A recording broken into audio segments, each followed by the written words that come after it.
Telangana MLC ఎన్నికలకు సంబంధించి అభ్యర్థుల పేర్లను ఏఐసీసీ ఖరారు చేసింది. అద్దంకి దయాకర్, శంకర్ నాయక్, విజయశాంతి పేర్లను ఎమ్మెల్సీ అభ్యర్థులుగా ఏఐసీసీ ప్రకటించింది. ముఖ్యంగా విజయశాంతి పేరును ఖరారు చేయడం ఆసక్తికరంగా మారింది. విజయశాంతి పేరు పరిగణలో ఉన్నట్టు ఇప్పటి వరకు వార్తలు కూడా రాలేదు. ఊహించని పేరు తెరపైకి రావడంతో చాలా మంది ఆశ్చర్యపోతున్నారు. సోమవారం మధ్యాహ్నం కాంగ్రెస్ ఎమ్మెల్సీ అభ్యర్థులు నామినేషన్ దాఖలు చేయనున్నారు. అలాగే ఒక సీటును సీసీఐకి ఇవ్వాలని కాంగ్రెస్ అధిష్టానం నిర్ణయించుకుంది.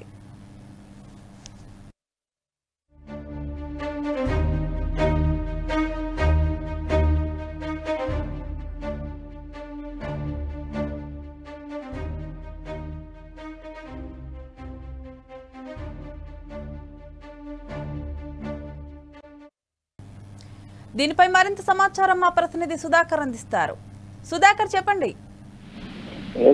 తెలంగాణ కాంగ్రెస్ అభ్యర్థులకు సంబంధించిన వాళ్ళకి అధిష్టానం వాళ్ళ పేరు ఖరారు చేసింది.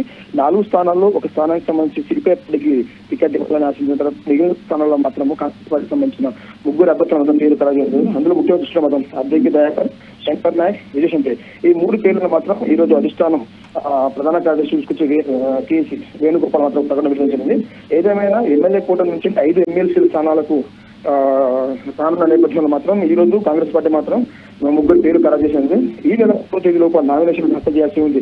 ఎమ్మెల్యేల సంఖ్యాబలం ఆధారం దృష్ట్యా మాత్రం 3 కాంగ్రెస్ పార్టీలకు, 1 భారతకు, మరో స్థానం వచ్చేసి సిపిఐకి సంబంధించిన వాళ్ళకు రానున్న నేపథ్యం కనబడుతుంది.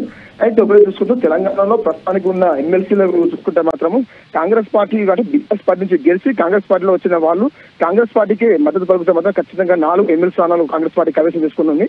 అంతేకాకుండా బీఆర్ఎస్ కు సంబంధించిన వాళ్ళు కాంగ్రెస్ పార్టీ కాకుండా అదే బీఆర్ఎస్ పార్టీకి మద్దతు పలికితే మాత్రం 3 కాంగ్రెస్ పార్టీకి సంబంధించి 1 బీఆర్ఎస్ పార్టీకి మాత్రం ఎమ్మెల్సీకి స్థానాలు కైవసం చేసే అవకాశం ఉందనుకోవచ్చు.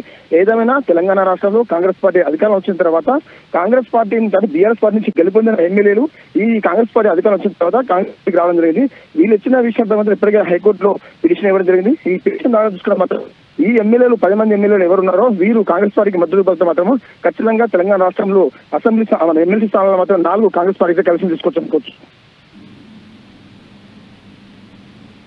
Okay, thank you Sudhakar.